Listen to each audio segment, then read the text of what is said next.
He passed over Don New Fowleaf like a wind amid the dust, and all that beheld his onset fled in amaze, thinking that Orome himself was come, for a great madness of rage was upon him, so that his eyes shone like the eyes of the Valar.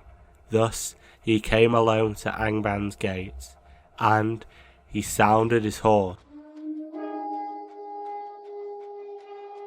and smote once more upon the brazen doors, and challenged Morgoth to come forth in single combat. And Morgoth came.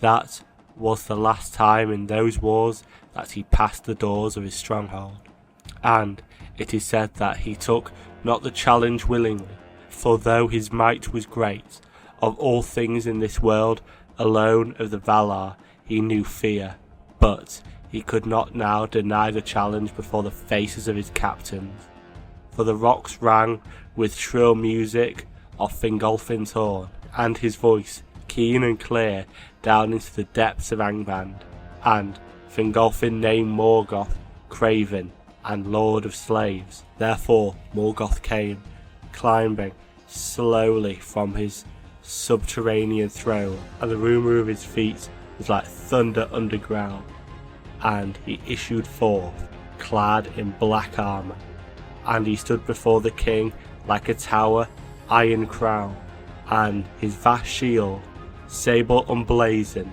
cast a shadow over him like a storm cloud.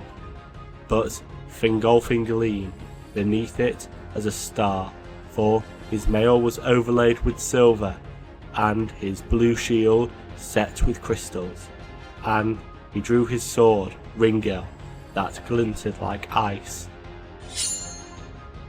Then Morgoth hurled aloft Grond, the hammer of the underworld, and swung it down like a bolt of thunder.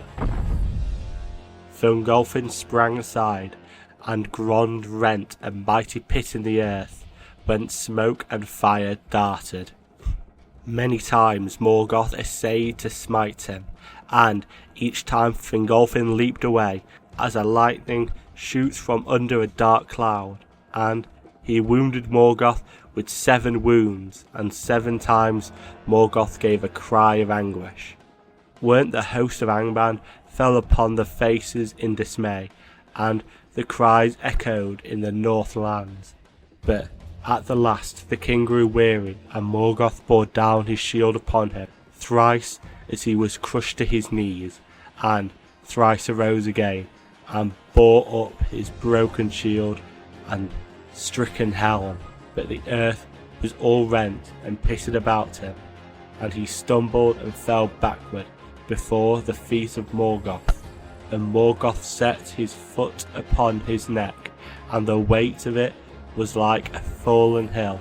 Yet, with his last and desperate stroke, Fingolfin hewn the foot with Ringil, and the blood gushed forth, black and smoking, filling the pits of Grond. Thus died Fingolfin, High King of the Noldor, most proud and valiant of the elven kings of old.